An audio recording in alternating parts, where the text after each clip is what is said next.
Testing, testing, 1, 2, 3. Testing, testing, 1, 2, 3.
Testing, testing, 1, 2, 3, 4, 5, 6, 7, 8, 9, 10.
Good morning. Can you hear me?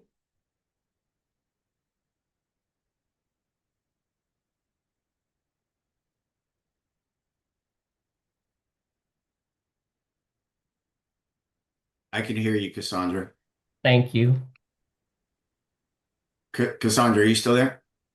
Yes. Can you hear me? Yes, yes, I can hear you. Okay.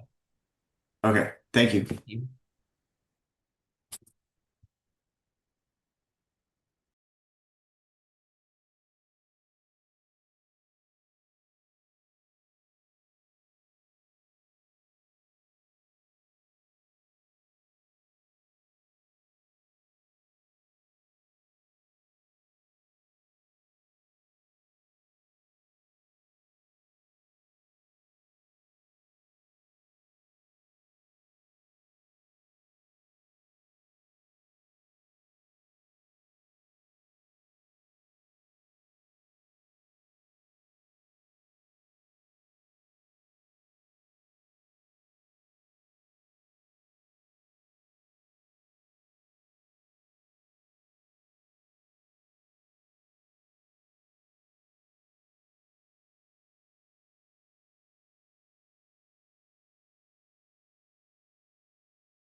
Good morning.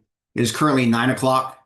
We'll go ahead and get started in just a couple minutes, give an opportunity for others to join. Thank you.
Welcome, and thank you for joining us for the State Water Resources Control Board's Water Quality Fee Stakeholder Meeting. This meeting is being held virtually via Zoom and webcast and is also being recorded. My name is David Ceccarelli, and I serve as the Fee and Revenue Branch Chief within the Division of Administrative Services. Today, we have several members of the Fee and Revenue Branch team working behind the scenes to help ensure the meeting runs smoothly. If you experience any technical issues at any point during the event, please don't hesitate to contact us at feebranch@waterboards.ca.gov. Joining me today from the Waterboards Fee and Revenue Branch to assist with this presentation is Cassandra White. I'd like to take a moment to go over some meeting guidelines. For those joining us via Zoom, please use the raise the hand feature if you'd like to ask a question or provide a comment. Staff will enable your microphone in the order hands are raised. If you're participating through the webcast, you can submit your questions or comments by emailing us at the address displayed on the screen. Again, feebranch@waterboards.ca.gov. When it is your time to speak, please introduce yourself and who you represent. Please remember to refer to the handouts that were emailed to you prior to the meeting. If you didn't receive them, don't worry. We'll be displaying the documents on the screen throughout the meeting. You can also request a copy afterwards or access the handouts on the Waterboards Fee webpage. To help the meeting run smoothly and stay on schedule, we ask that participants limit themselves to one question at a time. If you have a follow-up or clarifying question related to your original inquiry, that's perfectly fine. Once your question has been fully addressed, we'll move on to the next person in the queue. If you have additional questions, you'll be re-entered into the queue in the order received. We value and respect all input.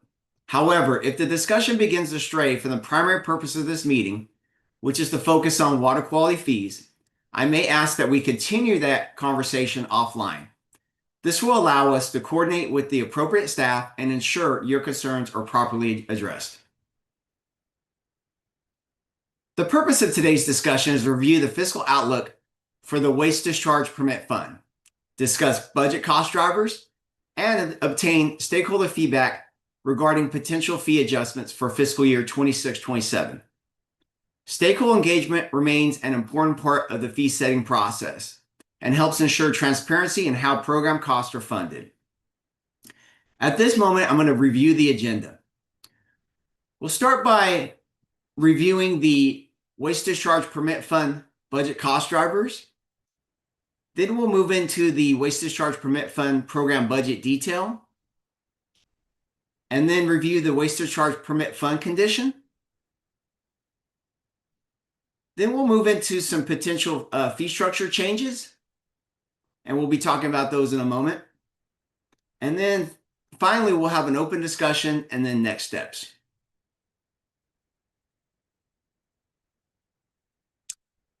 At this time, I am going to pass it to Cassandra White. Good morning. Thank you, David.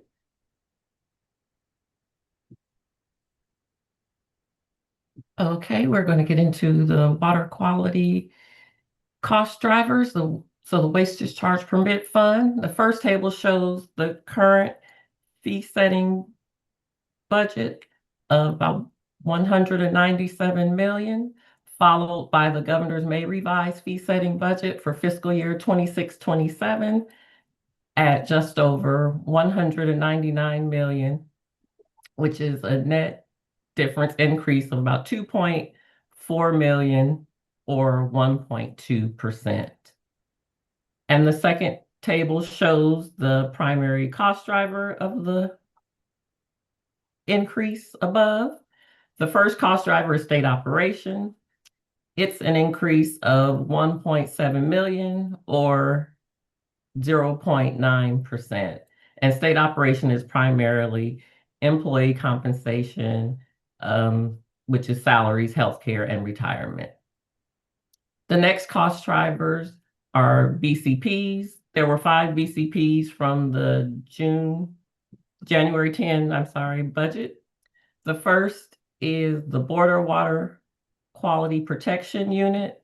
The cost is just over 1 million and 0.5%. Next is the Cal EPA Consolidated Administration BCP. This is charged to multiple water board funds. The amount is 328,000 or 0.2%. I'm sorry, 0.2%. And the third is the Landfill Support Response and Enforcement BCP. The cost is $463,000 or 0.2%. And next is the Permitting Impacts of Recent Supreme Court Decisions, also known as SACIT. The BCP cost is nearly 2.6 million or 1.3%. And then the fifth and final BCP from Jan 10 budget was the Recycled Water Program Needs, Senate Bill 3. This BCP is split between Safe Drinking Water Account and the Waste Discharge Permit Fund, and it's just over $1 million or 0.5%. And then there was one new BCP as of the May revise. It is the Fresno office relocation. The cost is 4.5 million or 2.3%.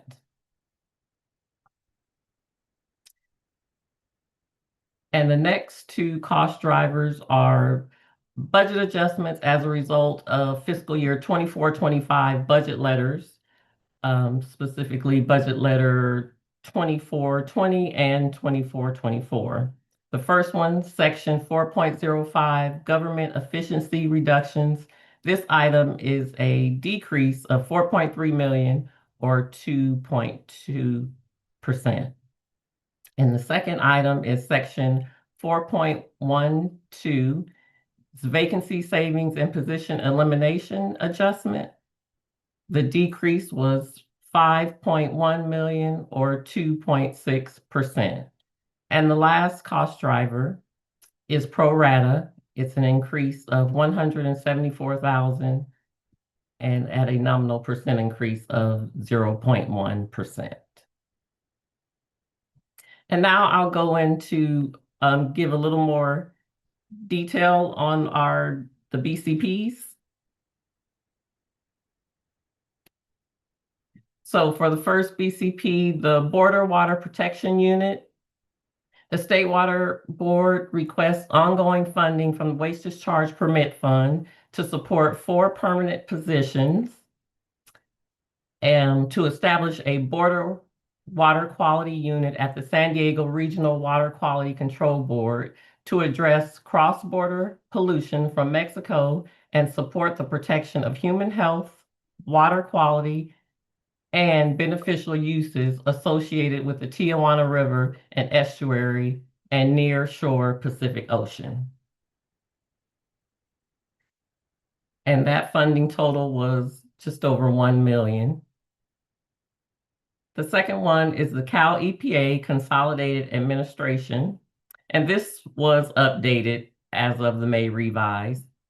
But the Cal EPA requests 14 permanent positions and reimbursement authority in the amount of $2.6 million from the motor vehicle account in 26-27 and ongoing to consolidate administrative activities to support an efficient and effective government and comply with Public Resources Code sections 71121 through 71126. Cal EPA's BDOs requested an increase to their expenditure authority and the same amount of the $2.6 million, which would proportionally be split across various funds. The Water Board's total portion is nearly $1.7 million, and the Waste Discharge Permit Fund share is $328,000, and that is revised from the Jan 10 budget, which was originally $648,000. And the Waste Discharge Permit Fund is one of 4 Water Board's funds, which the cost will be proportionally split. The other 2 fee funds are the Water Rights Fund and the Safe Drinking Water Account. And the fourth is the Underground Storage Tank Cleanup Fund, a non-fee fund. The next BCP is the Landfill Support, Response, and Enforcement. So Cal EPA, the Department of Resources Recycling and Recovery, the Department of Toxic Substance Control, and the State Water Resources Control Board requests $5.1 million and 12 permanent full-time positions from various funds, which includes $1 million for local assistance programs and ongoing contract dollars in the amount of $1.4 million to address subsurface elevated temperature, known as SET, events at Class 3 landfills. The Water Board's portion is $463,000 and 2 permanent PYs from the land disposal program. And the next BCP is permitting impacts of recent Supreme Court decision, SACIT. The Water Board requested $2.6 million in fiscal year 26-27 and ongoing to support 12 permanent positions from the Waste Discharge Permit Fund to conduct essential water quality permitting and enforcement work due to the 2023 U.S. Supreme Court decision in SACIT versus Environmental Protection Agency that reduces federal jurisdiction over several water bodies. The $2.6 million will support 12 positions, and it is spread between 3 water quality programs. So $1.1 million, the Water Quality Certification Program share, and they will support 5 PYs. $867,000 will support 4 PYs for the Waste Discharge Requirement Program, and the last of $650,000 will support 3 PYs for the Stormwater Program. And the next BCP is the Recycled Water Program's needs. This is a result of Senate Bill 31. The Water Board requests $1 million in fiscal year 26-27 and ongoing to support 4 permanent positions from the Waste Discharge Permit Fund and the Safe Drinking Water account to permit and oversee the new types of water recycling uses authorized by Chapter 736 statutes of 2025 Senate Bill 31. The State Water Board also requests $500,000 annually between 26-27, fiscal year 26-27 through 28-29 from the Waste Discharge Permit Fund to support 2 limited term positions for developing necessary updates to water recycling regulation. The total BCP is 1.5 million, and the Waste Discharge Permit Fund portion is just over 1 million, supporting 2 permanent PYs and 2 limited term PYs for a couple of years. And then there was 1 new BCP as of the May revise. We talked about the Fresno office relocation. And so the Water Board requested 8.9 million in fiscal year 26-27 and about 2.3 million over the next 4 subsequent fiscal years and ongoing from general fund and various special funds to relocate and consolidate the Central Valley Regional Water Quality Control Board's Fresno office and the Water Board's Division of Drinking Water's Fresno District Office. The Regional Board's Fresno office has experienced ongoing safety issues and facility deficiencies, and a new location is required.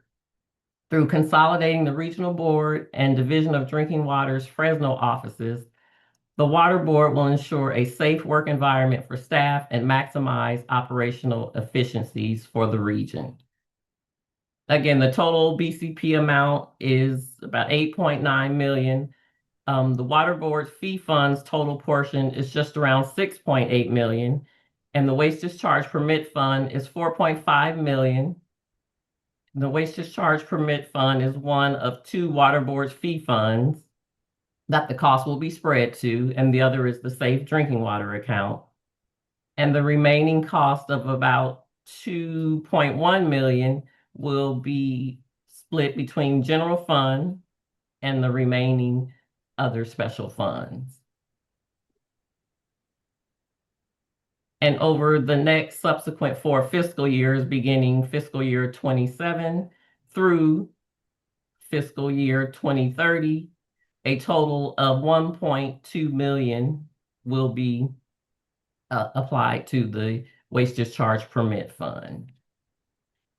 And the total BC impact is about 11.6 million or 5.9%. And that concludes the water quality's cost drivers and budget detail.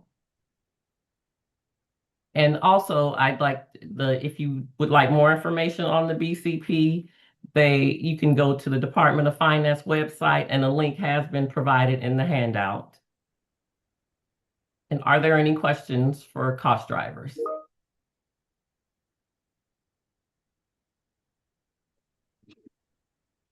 Good morning, Noel. You have your hand up.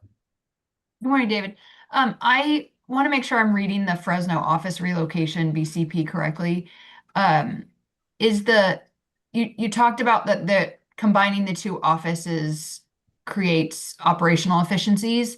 And so I'm wondering if I'm misreading the annual rent estimates that are included in and maybe you don't know the answer to this, but it looks like right now it's 765,000 in rent for the 2 separate offices. But then when they get combined into one office by 2030, the rent will be almost double at 1.4 million. Am I reading that correctly? I'm gonna respond by saying I don't know the Okay. answer off the top of my head right now. I know there's water quality program staff online here if anyone would be able to jump in to answer that question. If not, Noel, we'll get you a response after kind of reviewing the BCP. John Russell's here, so John, I don't know if you're able to have a response there. Yeah, I think the answer is we just don't know right now because we haven't selected a new site. Oh, okay. In theory, it should be less than we're paying now, 2 going into 1, but I'm double the space we need, so that'll increase, the rent from an individual one that we have now. But we just don't know. We're going to Okay. start looking for sites, and once we get a firm, It's just a placeholder. yeah. Okay. Okay. Thanks. Bruce, I believe you had your hand up first. Good morning, Bruce. Yeah, thanks. Real quick question on the border water quality. Wait, is that the one that, yeah, and the border water quality protection unit, BCP, will that just be charged to the folks that are in the San Diego regional water quality area? No, the plan is to spread it out to all fee payers throughout the state of California. Where's the nexus for that? Well, like many of our programs, that are similar to like foundational programs, this gets lumped in, and then all of our foundational programs are spread out to all fee payers. I'll let the next person ask their question. Hey, good morning, Jared. Hi, good morning. Can you hear me? Yes. Great. Jared Vosco on behalf of CASA, the California Association of Sanitation Agencies. I serve as Director of Regulatory Affairs. I'm covering for Spencer Sachs, our legislative and regulatory advocate. He's double booked this morning. I kind of had two questions, and both of them kind of extend out of the prior two comments from Bruce and Naomi. The first one was kind of to that Fresno office. I just would appreciate hearing a little bit more about if this is unique, if this is the first time, if other regional boards have, are supported by fees for these kind of transitions. And then to Bruce's comment, as I was kind of listening to Cassandra detailing just these budget cost drivers, I couldn't but wonder what he sensed was, why are inland agencies on the line for not only a coastal issue, but one that's very specific to Southern California. And as a statewide organization like CASA, we completely appreciate, how that local challenge down there on the border really does extend out up the coast. But I think there's kind of just a little bit of head scratching, thinking, should this be a little bit more targeted to certain groups of fee payers? And I say that also with a sense towards the Sackett decision. That's a really large cost driver. And it's really for agencies that are on a WDR, not an NPDS. But when you go to the next slides on the handout and you look at who's paying the most in increases, well, I see a huge increase to NPDS wastewater. And so again, it kind of makes me curious if you all could just provide some insights and help us enhance our understanding on maybe why it seems like NPDS wastewater has the biggest increase when WDR payers maybe are the ones who need that Sackett. But it's not just that one dynamic, it's across a few of these BCPs. And then I guess there's also that question about just precedence with the Fresno office location. Thank you. Yeah, so I'll answer the first question on the Fresno office. It's not unique. As you've probably been hearing us say for the last 10 or 15 years, the water board has very little general fund. So almost all of our facilities are paid for, well, all of our facilities, all of our staff costs are paid by fees. So it really isn't unique. Probably the only unique thing is that we're looking for a new building to move the two branches into. We've combined branches before as cost efficiency things, like the drinking water office in San Diego is now co-located with the regional board office in San Diego. But we had a pre-existing building that the drinking water office could move into. In this case, we don't have a building, or we don't have space for one of the offices to move into the other, so we have to look for a brand new space. But all of our facilities are paid for by fees.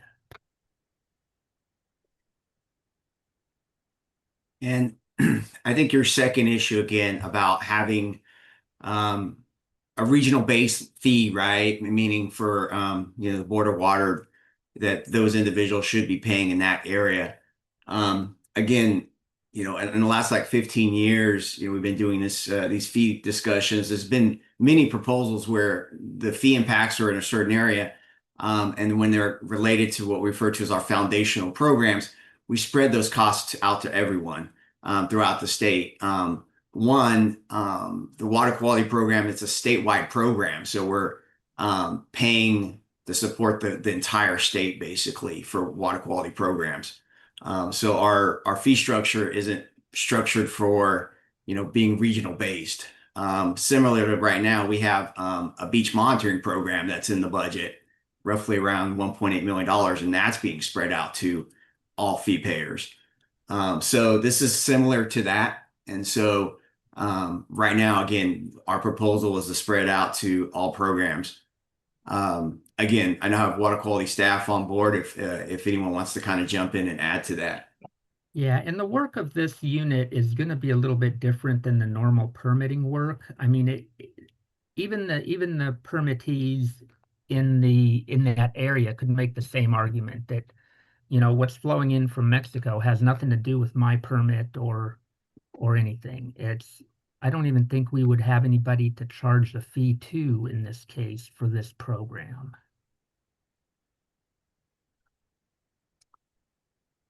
Bruce, you have your hand up? Well, John, aren't you going to charge it to the people in the waste discharge permit fund? They aren't causing the problem. This is all issues that are coming in from Mexico. It's a good thing I'm not a lawyer because I can throw the word nexus around all I want, but boy, it feels very weak in the way of a nexus to the waste discharge fund. But the real reason I raised my hand is because David, I sent a question in earlier this week. It was more of a request than a question, or maybe I'll put it in the form of a question. Do we have a breakdown for where irrigated lands waste discharge permit fees have been spent over the last decade? We could prepare something. I could tell you the growth of the irrigated lands program hasn't gone up dramatically in the last 10 years. It's probably been 10 years since the last BCP for the ag program, which at that time, they got somewhere around 5 positions or so. Might have been a little more than that, but definitely something we can look into and prepare and send you, Bruce. So what I was specifically looking for is, you mentioned beach monitoring. Is any of irrigated lands fees going to beach monitoring? Is any of the irrigated lands fees going to non-irrigated land? I'm asking what irrigated lands fees are going to non-irrigated lands programs and a breakdown that way. I'm going to before I do say that they go to beach monitoring, I want to make sure I confirm, but I know that the other monitoring program costs are not allocated to the irrigated lands program, so the ag program is not paying for those monitoring costs.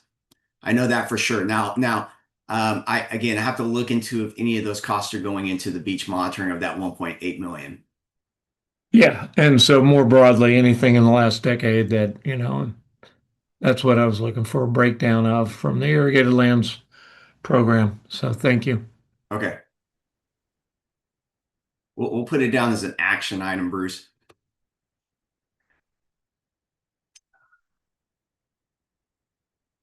Are there any questions online at this moment?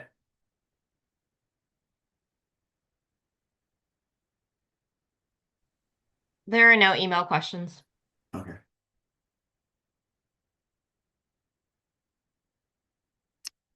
Okay. I'm not seeing any other questions at this moment regarding the cost drivers and BCPs.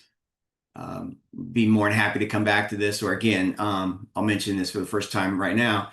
if anytime, after this meeting you want to contact us and ask questions, I'd be more than happy to please reach out to us and be more than happy to sit down and have further discussions.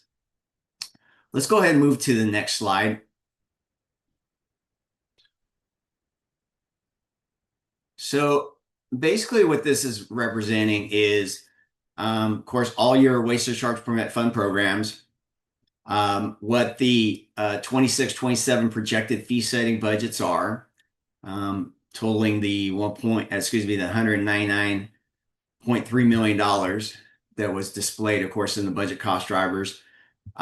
Here's our revenue forecast, basically, under our current structures. So if there are no adjustments, then we're anticipated to generate close to 190 million, which basically is a net difference of 9.9 million. And so looking at kind of each of these programs, of course, many of these programs, of course, are taking cost drivers, through the BCP process, which is, again, increasing their fee setting budget.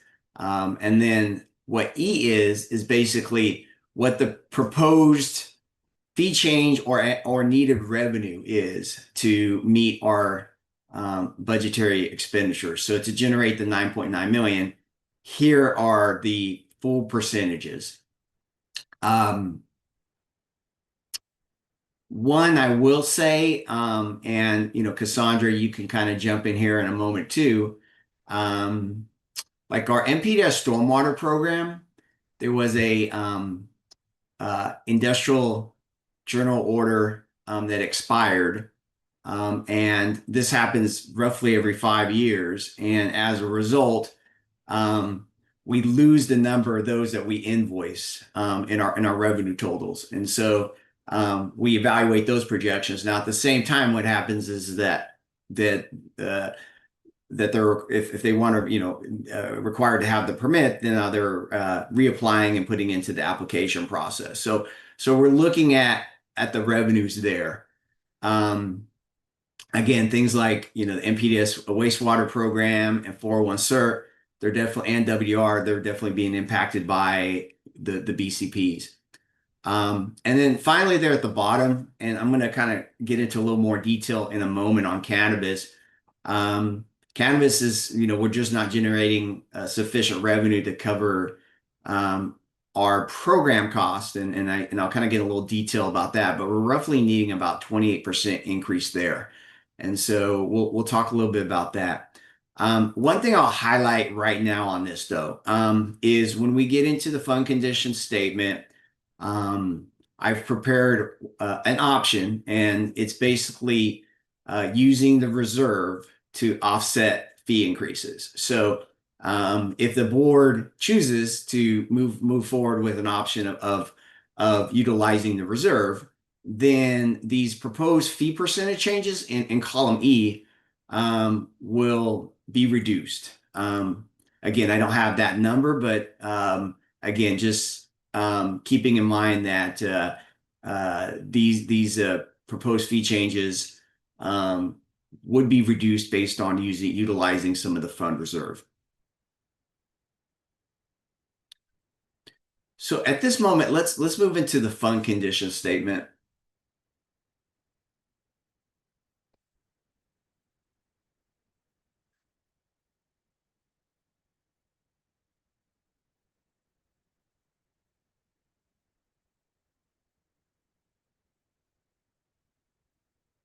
And we'll start with fiscal year 24-25, and at this moment, it's it's an actual year basically. The books have closed on 24-25.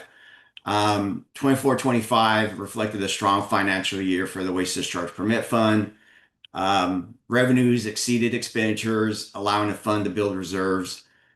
Expenditures were significantly lower than projected, primarily due to budget reduction directives issued through the budget control sections. In response, our organization identified, of course, cost-saving measures and submitted reduction plans to the Department of Finance.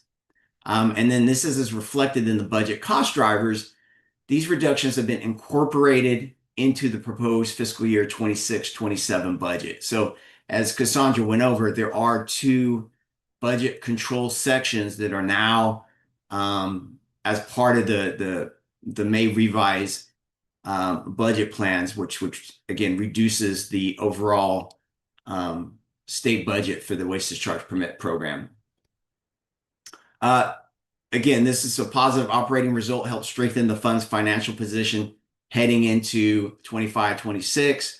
The increased reserve provides some flexibility to absorb future cost increases. While the fund ended in the year in a healthy position, future expenditure growth is expected to outpace current revenue levels. So moving into 25-26, and I do want to highlight in 25-26 we did not have any fee increases. So when we went to the board last year, we did not propose any fee increases. Some key talking points in 25-26 is projected in with a healthy reserve balance of approximately 51.3 million. The fund is expected roughly at a 27% of annual expenditures. We recognize that, it is a little high on normally on our waste discharge permit fund. But we also are looking at ways of trying to lower that reserve, but again, cover our program expenditures. This reserve level provides financial stability and supports the program's ability to manage unforeseen costs. Although the fund remains healthy, expenditure growth associated with new program responsibilities and statewide cost increases is beginning to place pressure on the fund. Staff continues to monitor expenditures closely to ensure the fund stays balanced and the reserve remains at a prudent fund level. So moving into fiscal year 26-27. So basically this is what we refer to as a no fee change scenario. So if we went to the board and the board decided not to adjust any of our fees. So under the no fee change scenario, projected revenues are not sufficient to fully cover our expenditures. Basically, we'd be utilizing roughly around $9.3 million of the reserve to cover revenues to meet our expenditures. The fee program would be in balance, would be projected to decline to approximately about 42 million. The reserve level would decrease approximately to 21% annual expenditures. While the fund remains solvent, continued reliance on reserves is not sustainable over multiple years.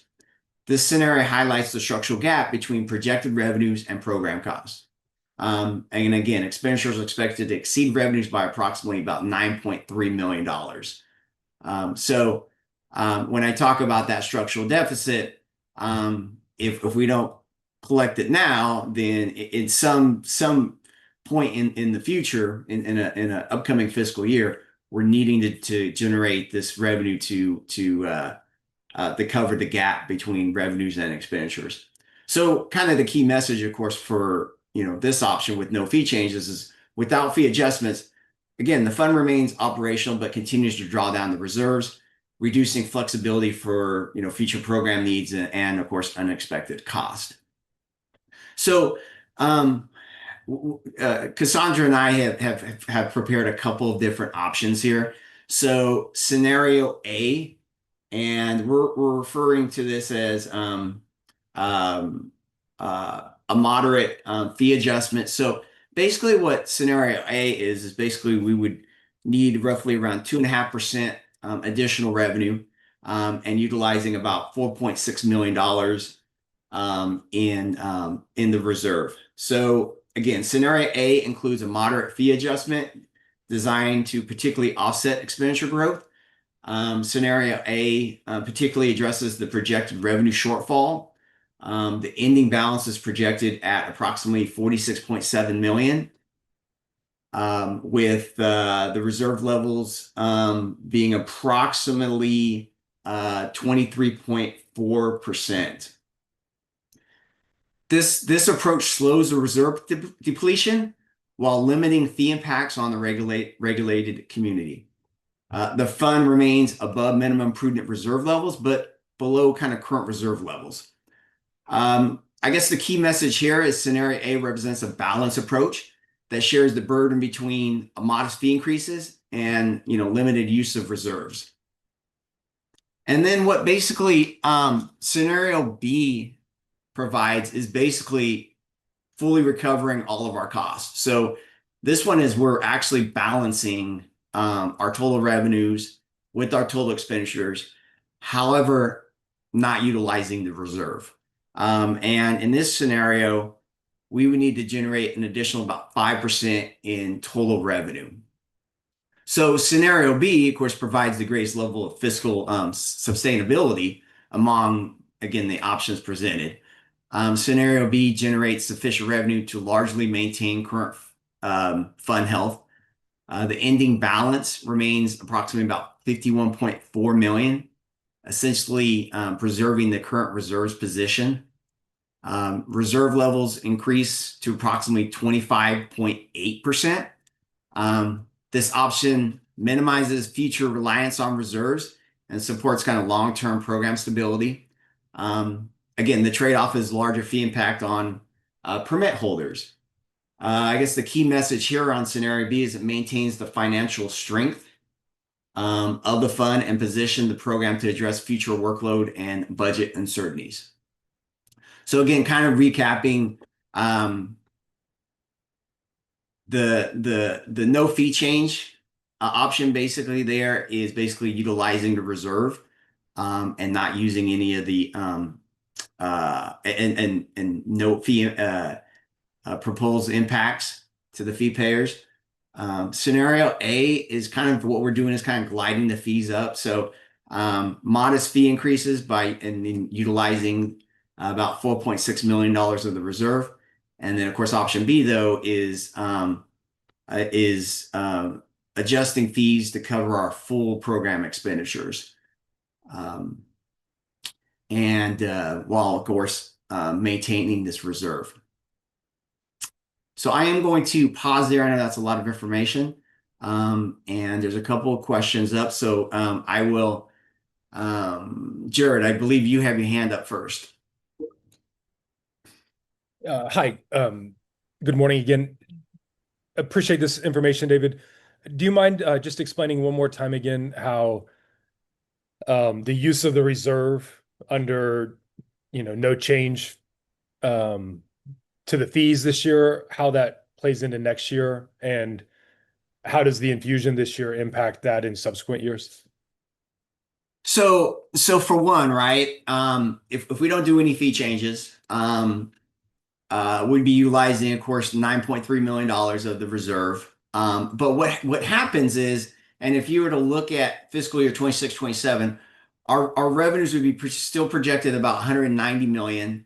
And the total expenditures are 199 million, right? So now we have this structural gap of again, $9 million in play. And so as we move into next fiscal year and the upcoming fiscal years, there's this, again, structural gap where we're not collecting enough revenue to cover our expenditures. And of course, generally there's growth in this program, right? So of course, I can't tell you what that growth is going to be for next fiscal year. However, we usually anticipate anywhere between 4 to 6%. So not only are we have to be figuring out how we cover that gap, but then also doing adjustments on fees to support any additional cost drivers.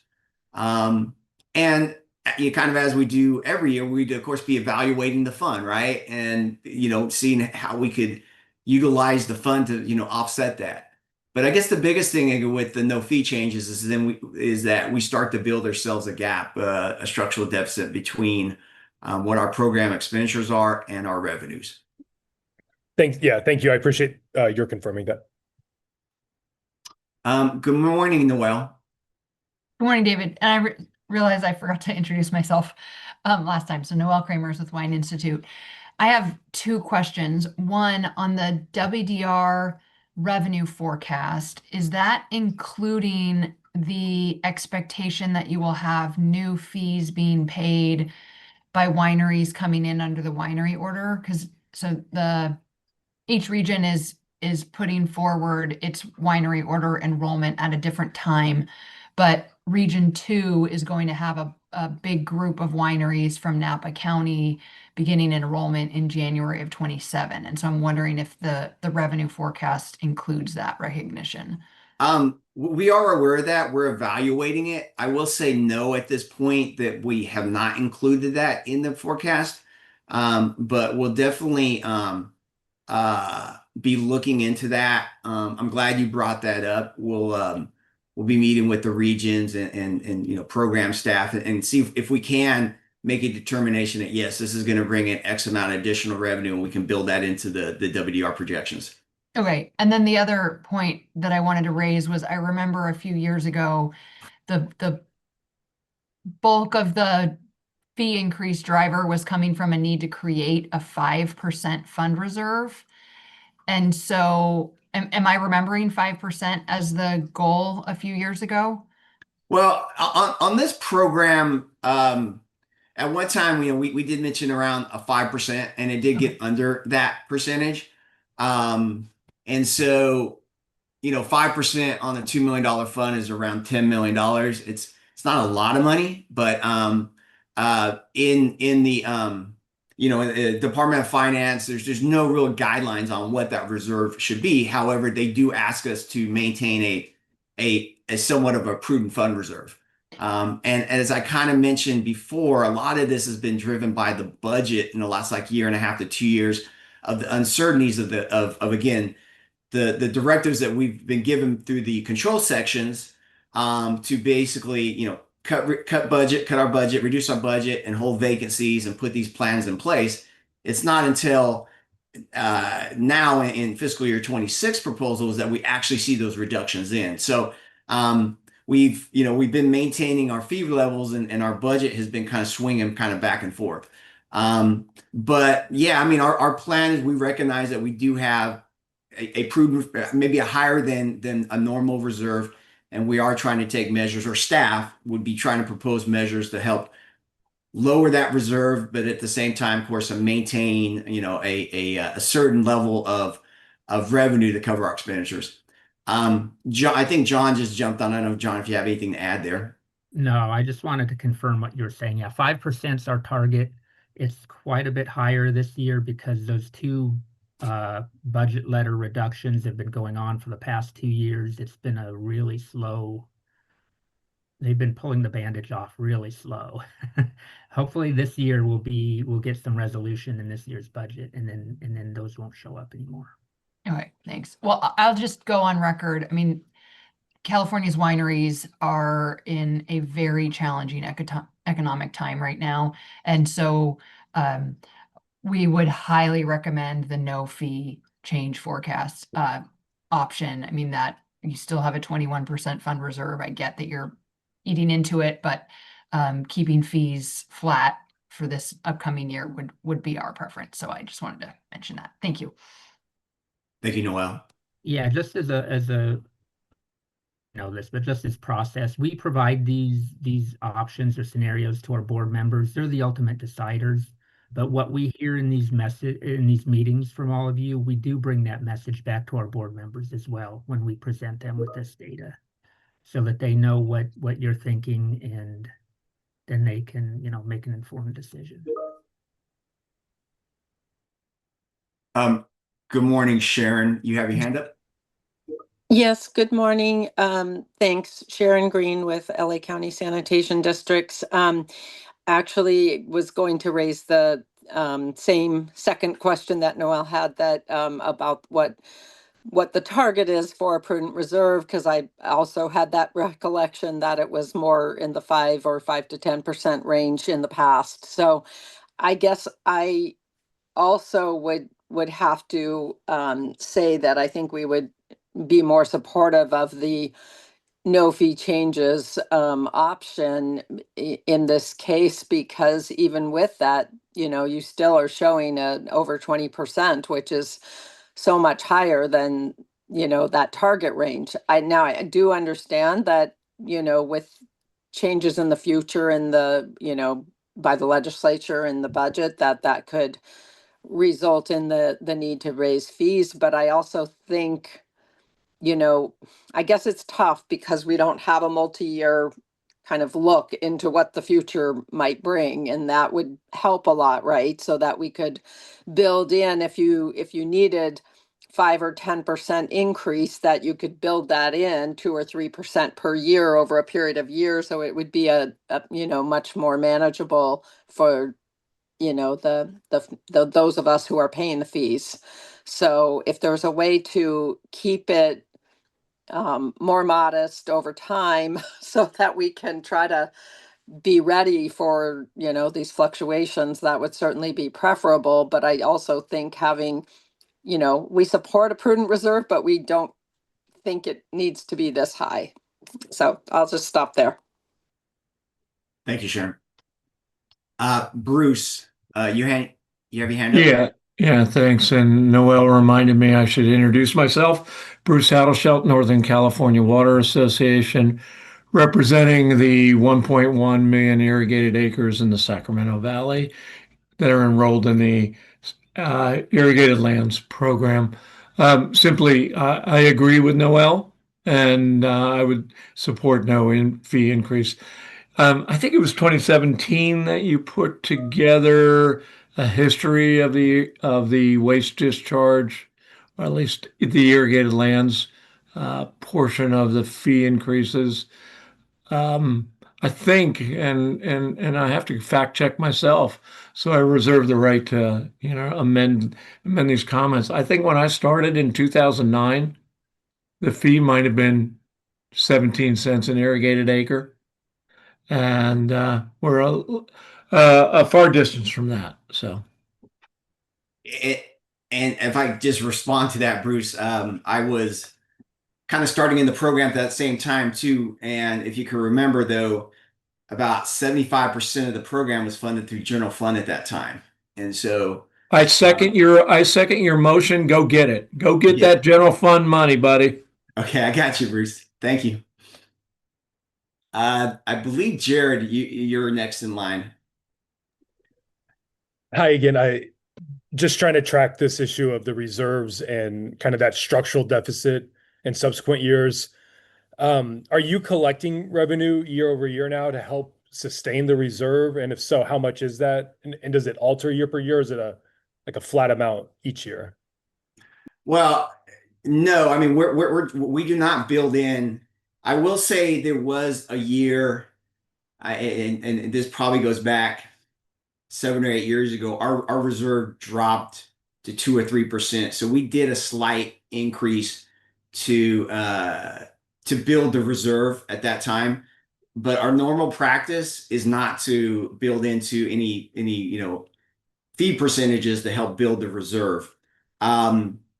And of course, if you were just to look at where we exist right now for 26, 27, our revenues are definitely coming in lower than our expenditures. So, and part of this, of course, is we didn't do any fee increases last year, right? We utilized the reserve, and we knew that they would come in lower than what our expenditures are expected to be. So, but yeah, to answer your question, we don't, unless again, our reserve is getting close to zero or in that range. We do get Department of Finance does reach out to us and ask us, what are we going to do to help provide some type of reserve or prudent reserve. So we do have those conversations. But yeah, to answer your question, we don't build in any fee increases to help build the reserve. Normally, again, in this situation with the budget and things like that, it drew up basically, and that's kind of where the point that we're in right now. Okay, so then really the reserve functions as a little bit of a band-aid. It's a one-off. It kind of punts the can down the road, but at some point the bill becomes due, and that structural deficit has to be covered either through fee increases or a greater general fund appropriation, which I feel like that's helpful for us as a community to understand. So as we're thinking about solutions, what are we advocating for? Right. I appreciate this information. Thank you. Hey, good morning, JP. Good morning. Thanks. I guess I just wanted to weigh in on behalf of Dairy Cares. I'm of the view that with the reserve in its current position, that we would also be opposed to cost increases in fees this year. There's other reasons to go beyond that, with the pending release of a new dairy order. There's going to be a lot of financial concerns in the dairy industry anyway, so and a lot of reevaluation for some dairies of whether or not they'll even be able to stay in business. So I just want to kind of weigh in with those who are looking for or supporting the option of using reserves rather than a fee increase this year. Thank you. Thank you, JP. And then Bruce, you're next in line. Yep, Bruce Hadelshelt, Northern California Water Association, Northern California Water Association, Sacramento Valley Water Quality Coalition. There was a period of time of great uncertainty of the information you got from Fiscal. Can you address what the status of the information? Are you getting timely and accurate information from Fiscal? Yeah, I can touch on that. Basically, when you look at the fund condition 24-25, it's and I really think it went into maybe 23-24. Our accounting office was able to kind of get the Fiscal online, and we're up to date on all of our reports, and the timing of when things need to be reported to, of course, Department of Finance and controllers is now in the set schedule. So yeah, we are now fully utilizing Fiscal, and we are getting, of course, reports and financial data and expenditure data on time. And so pretty much everything you see on our fee structure is coming from Fiscal. And there are no delays. So yes, in the past, of course, when it first was implemented, the organization was ramping up and trying to get online with Fiscal. But since then, of course, everything is up to speed, and we're fully utilizing Fiscal. Great to hear. Thank you. I'm going to ask if there are any questions online. There are no questions on this. There's a question about the cost drivers when you want to go back to that. Okay, well, let's go ahead and take that, and then we'll move. And then after that, we can move on to the agenda. Okay, let me scroll back up.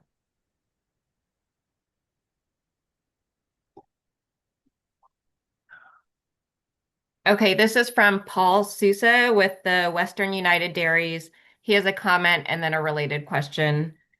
His comment is the border water quality protection should be paid for by general fund. His question is, if there is no permittee or regulated party in California causing this issue, what are the proposed new staff going to do? Well, I think John highlighted that already. John, do you want to touch bases on that, or? Yeah, I think we've said this before. Our preference is that a lot of these be paid for by general fund, but we're just not getting that general fund support right now. So we need to pay for it with the resources we have. I don't specifically know what the program staff will be doing. That's not my area of expertise. Maybe one of the water quality staff do, or like David said before, the actual BCPs are online and there's a link in the agenda. So I could pause here if anyone from water quality wants to jump on, if they do know the response to that. And we do agree with Bruce. We would overall like to have a lot more general fund, but we've said this year after year that, that's not our decision. Good morning, Phil. Hey, good morning. This is Phil Crater from the State Water Board's Division of Water Quality. I'm the Deputy Director there. I don't have a ton of familiarity with what we're doing on the border, but I do know that we're coordinating closely with officials from Mexico, with Cal EPA, with our San Diego Regional Water Quality Control Board to make sure that we're assessing what is coming across the border. we're working on a number of different grant projects to try and fund programs there to manage the flows that are coming in and try and improve water quality. So it's an unfortunate issue. Again, we're not causing the problem, but we're feeling the effects of the problem on our side of the border, and we do need to do something about it. And we're trying to do it in the most efficient way possible. It's a relatively newer program, and this is, I think, it's a reasonable start. So the BCP gives more detailed instructions or directions about what we're going to be doing, but that's the overall kind of gist of it. It's a lot of coordination, monitoring, and then some implementation of control measures. Thank you, Phil. Yeah, sure. So we'll go ahead and move to the next part of the agenda here, which is we'll go over some of the fee proposals, changes for some of our programs. And we'll go ahead and start with the water quality cert fee methodology. And Cassandra, I guess I'll pass this to you to tee up. Yes, we did some water quality cert specific stakeholder meetings. We had the last one, I believe, April 22nd or so, somewhere around there. So we've now have a final proposal set that we're going with, and I will hand it off to Samantha Parker from program, and she will walk us through the proposal. Thank you, Cassandra. Good morning, everyone. My name is Samantha Parker, and I'm an environmental scientist with the wetland permitting section. Wetland staff have proposed this revised fee schedule for the dredge or fill permitting program. This proposal merges the existing fee categories A, fill and excavation, and E, low impact discharges into a single category with 5 fee tiers. The tier placement is determined by point values based on project characteristics such as potential water quality risk and other factors that impact staff workload. We are aware of other fee payer stakeholder concerns, including environmental enhancement and restoration, maximum flood control project fees, draft utility wildfire general order fees, and emergency project fees, which are not currently addressed in this proposal, but these topics may be considered in the future. The evaluation criteria staff will use to determine fee placement will consider the following criteria and fee factors, such as the impacts to aquatic resources, permit type, and alternatives analysis tier. In this attachment 4 of the handout, we have a mock-up of the points calculator for the proposed revised fee category to demonstrate the fee factors, criteria threshold, and assigned point values. Staff will evaluate permanent and temporary impacts separately under this proposal. And the point values will be assigned due to the scale of total impacts. The thresholds were determined using existing order threshold and easy to remember numbers. Then we have the permit type, where we have if a general order enrollment such as a nationwide permit or the 2004-004 WDR order are assessed the lowest point value of 0, and WDRs are assessed at the uppermost threshold. And the final fee factor is the procedures alternatives analysis points, which are based on the applicable procedures alternatives analysis tiers. For each project, these criteria will be evaluated and a point will determine a total project point score, and then that will determine the placement of the fee tier and the assigned fee calculation. Please note that any dollar values in the attachment of this handout are illustrative. and are subject to be updated as the budget is evaluated.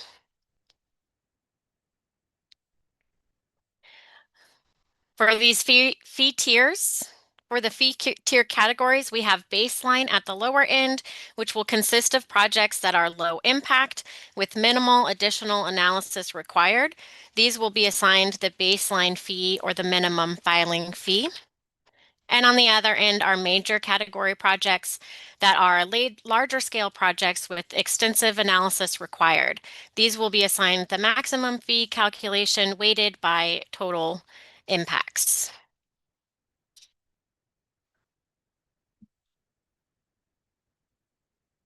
For example, for a baseline project, it would be a low impact road maintenance project with minimal impacts to aquatic resources, and it qualifies for enrollment under a general order, and there are no required alternatives analysis. This project would be assessed that minimum filing fee in the baseline category. On the other end of the scale, a major project would be a large mixed-use residential development project with significant impacts to aquatic resources, non-federal waters, and requires alternatives analysis.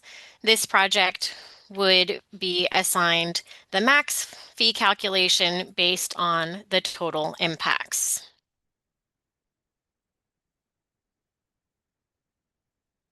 If you can go back to the next slide or next page.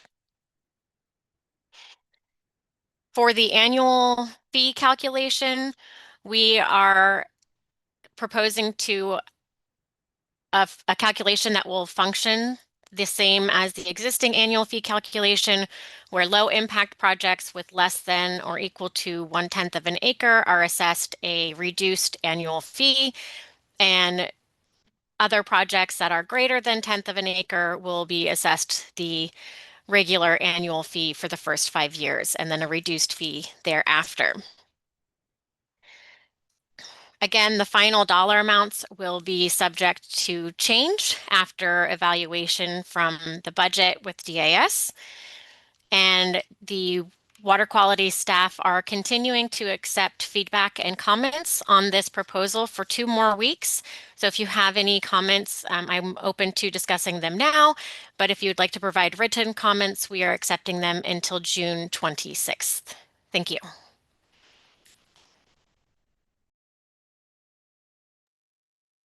There's a question from Heather. Hi, yes. I'm Heather Moyne with the Santa Barbara County Flood Control District, and I first was hoping to get clarification from Samantha.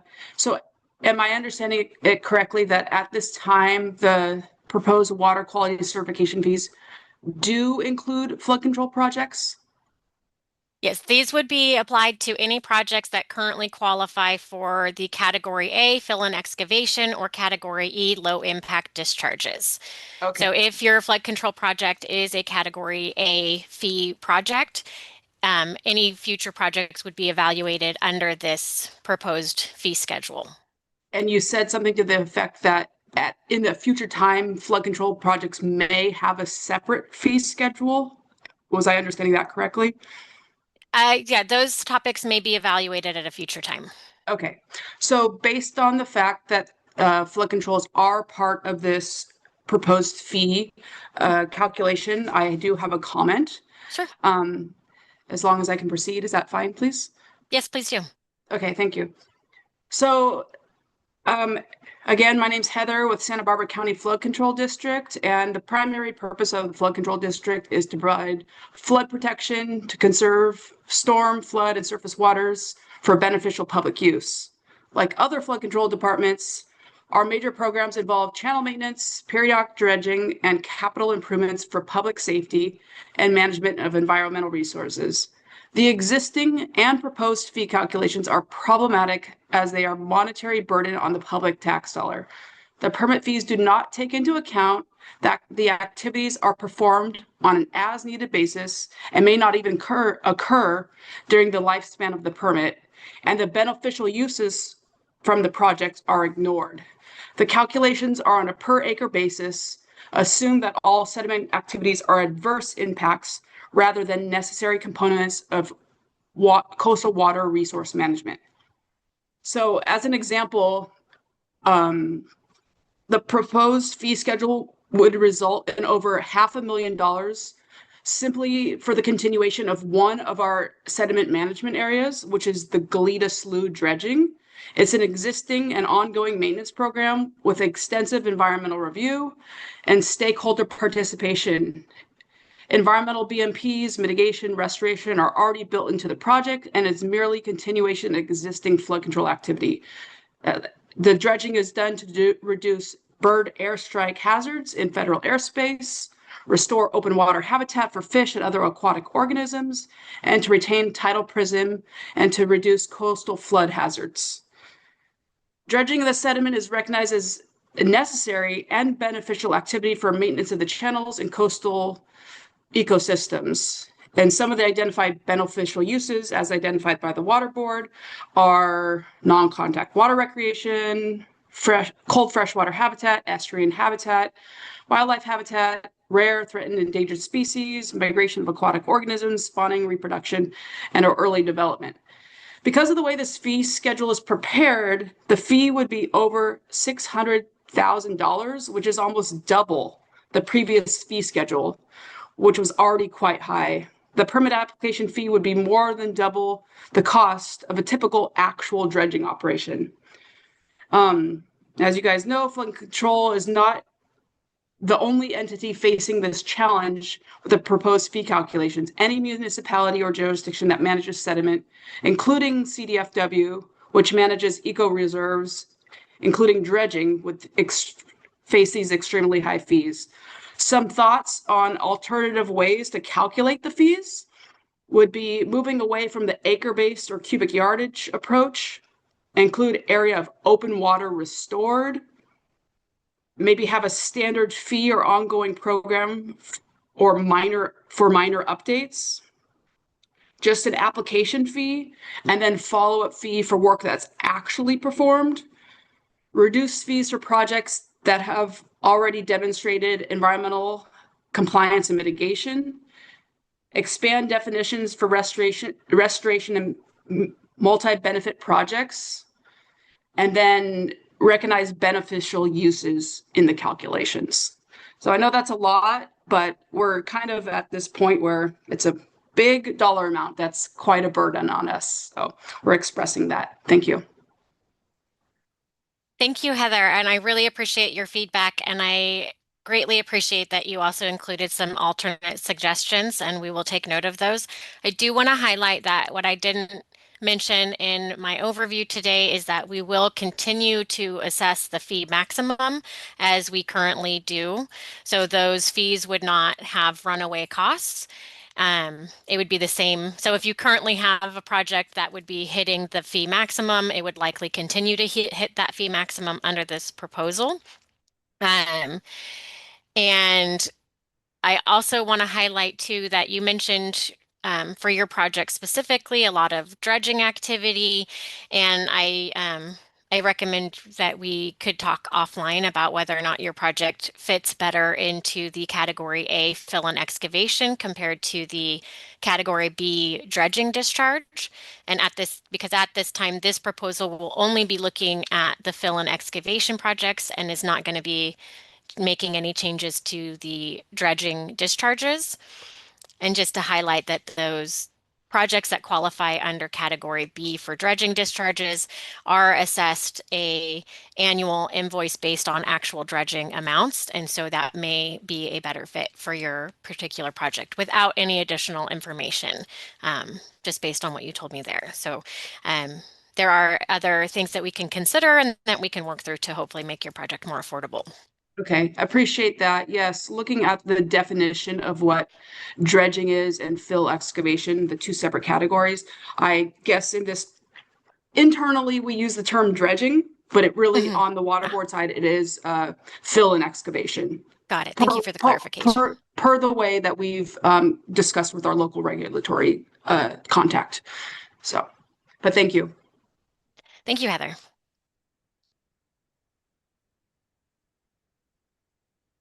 Margaret, you have a question? Hi, this is Margaret Forniaz. I work at Riverside County Flood Control, and I just wanted to voice support to some of the points that Heather brought up from an inland flood control district. So we can't speak to some of those coastal benefits, but I really do like the idea of adding in some sort of accounting for beneficial use increases for channel maintenance and flood control maintenance. Thank you. Thank you Thank for your you. comment. Are there any further questions on the water quality certification proposal? Samantha, could you remind folks who, at what email or how to submit comments? Yes, I believe we are asking for the comments to go to the fee branch email. That's So correct. to feebranch@waterboards.ca.gov. I believe that is in the handout somewhere. Let me see. Yes, it's on top of the Yep, handout. on the top page of the main handout. Yes, thank Okay. you. I just wanted to confirm that. Thank you. So it doesn't look like we have any other questions at this time. I appreciate the presentation, Samantha. And again, as we start to kind of fine tune the proposal, we'll have again more information and more discussion at our next fee stakeholder meeting in July. So we'll move to the next option, next proposal here, and I will hand this off to Cassandra. Thank you. So we have some language cleanup, and this is for NPDES wastewater program. And to properly clarify the language in section 2200B10 of the fee schedule regarding general NPDES permit categories 1 and 2, discharge fees, and to ensure a consistent and clear interpretation across the state, revised language is being proposed that more clearly defines the type of pollutants that fall under each of the categories 1 and 2 based on their possible impacts to water quality. And it also encompasses all possible types of pollutants. So I just wanted to make you aware of that language change that's happening. Are there any questions on that? I believe Noelle has her hand up. Thanks, Cassandra. Just so I'm clear, the NPDES fee proposal is just for cannabis operations? Is that? No, I apologize. Okay. Our next discussion has to do with cannabis and the document that we were going to discuss got brought up as Cassandra was speaking. Okay. So the NPDES proposal is for NPDES. All NPDES. Okay, thank you. Yes, thank you.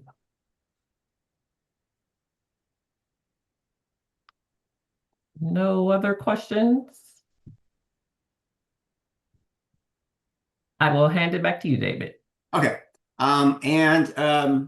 Just kind of next discussion point here, I just wanted to kind of briefly talk about cannabis, and because as you saw that on our proposal, we're looking at doing a 28% increase proposal. And if staff can put the spreadsheet up, I'll go ahead and kind of talk off of that. But what we're staff are proposing a flat 28% fee increase for cannabis cultivators enrolled under the Cannabis Journal Order for the upcoming fiscal year. This increase is needed to generate sufficient revenue to cover expenditures. As we kind of look forward to this, of course, we'll again be monitoring this.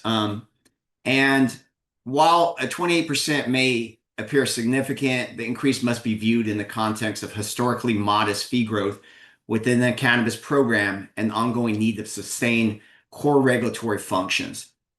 So, of course, what does the increase mean for the cultivators?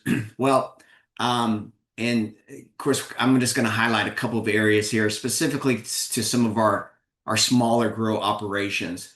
So for a tier 1 low risk site, and this is greater than 2,000 square feet and less than 1 acre, The proposed increase is approximately $225 annually. This would increase the annual fee roughly from $800 to approximately $1,000.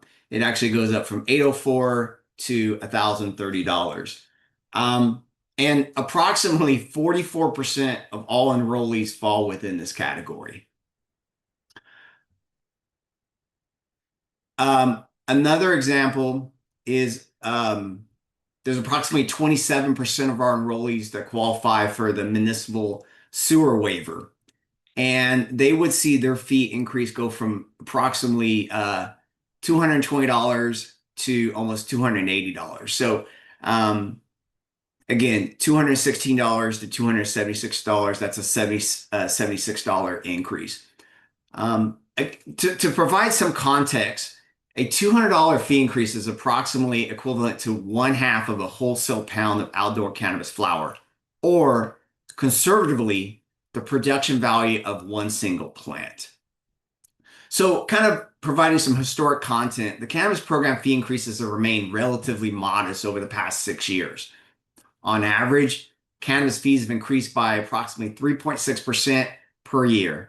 Compared to other water board agricultural regulatory programs have generally experienced substantially higher fee increases over the same period.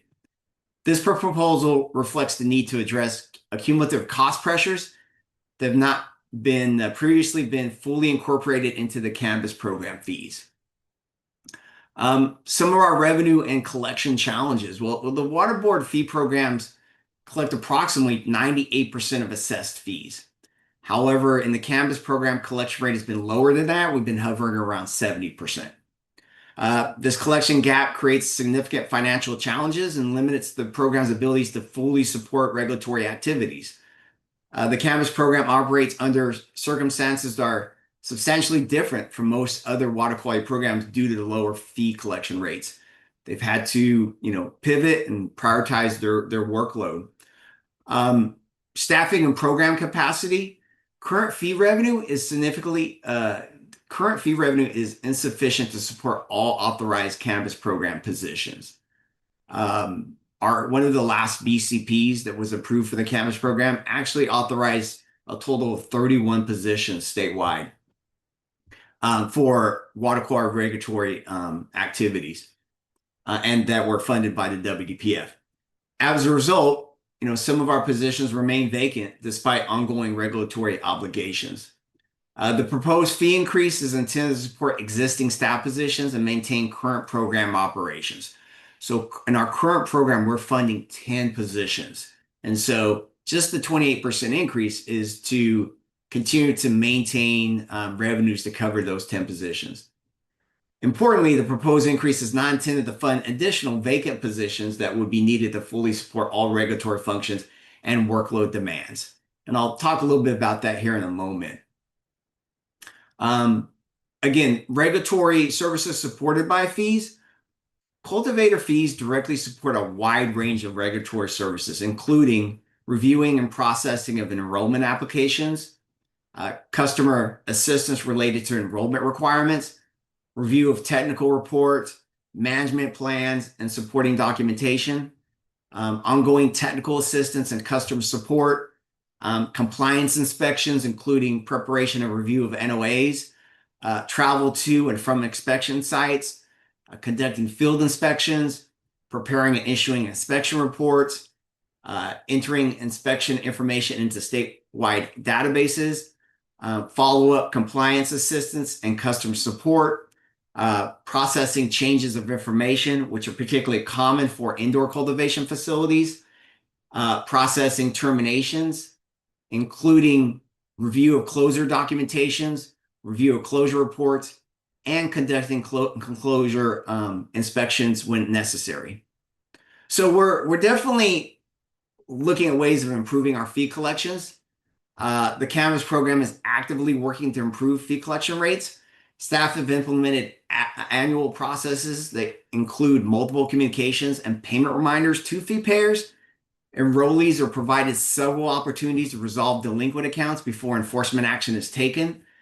If fees remain unpaid, the enrollee may be terminated from the program. And the Department of Cannabis Control is notified of terminations, which may place a cultivator's license at risk. So looking ahead at our fee structure evaluation, staff recognize that a flat fee structure may not always perfectly reflect the level of effort required to regulate individual sites. The program is evaluating future fee approaches to better align fees with factors such as site complexity, environmental threat and risk, scale of the operation, the regulatory workload. Our ultimate goal is to fully fund the program and support all authorized positions. So we are looking at moving into some additional stakeholder engagement. The program intends to convene stakeholder work groups to discuss potential fee structuring concepts in the fall. Stakeholder participation will be critical in identifying fair, transparent, and sustainable fee approaches. Interested parties are encouraged to participate in future fee work groups and provide ideas, proposals, and feedback regarding the fee structure improvements. Another area that, of course, we're looking at is enrollment accuracy initiative. So staff is in the process and will be reviewing enrollment information to improve enrollment accuracy across the program. The goal is to ensure cultivators are assigned to the appropriate fee tier based on the site characteristics and operations. Improving enrollment accuracy will help ensure fees are distributed more equitable and that the program revenues are more accurately reflected to the regulatory workload. This effort will help better align revenues with staffing and program implementation needs over the long term. So again, some of the key messages here are the proposed fee increase is intended to maintain the program's ability to provide essential regulatory oversight and customer service. Even with the proposed increase, cannabis program fees have historically grown at a slower rate than other water boards programs. The increase supports existing program operations while ongoing efforts to improve fee collections, enrollment accuracy, and future fee structure design will help create a more sustainable and equitable program moving forward.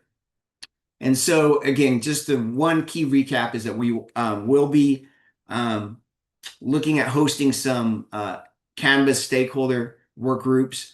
We're proposed to do this in the fall with the goal to, again, go to our board in fiscal year 27-28 with some alternatives on adjusting our fee structure for the cannabis program.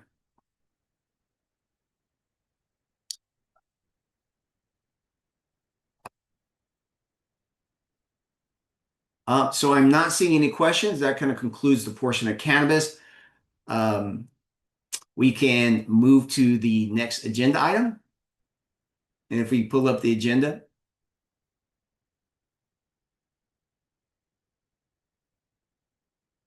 which at this point moves us into the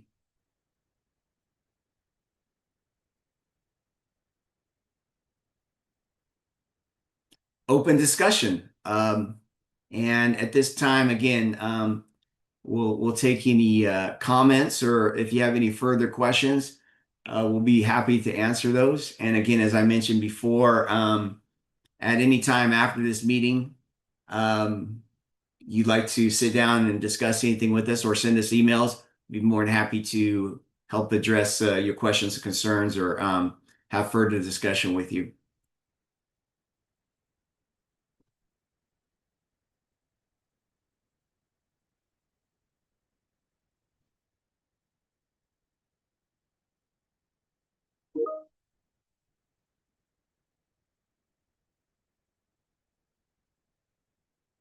Well, I don't see any questions. Again, our next steps is our next meeting is scheduled for July 30th of 2026. At that time, there should be a state budget in place for fiscal year 26-27, and we'll be able to have those discussions. I'm going to pause before I continue my comments here because Bruce has a question. Yeah, Bruce Haddleshelf, Northern California Water Association, Sac Valley Water Quality Coalition. Maybe on behalf of everybody here, but certainly appreciate the amount of time and preparation it takes to put these stakeholder meetings together. So just wanted to thank you for this. Thank you, Bruce. Thank you for the comment.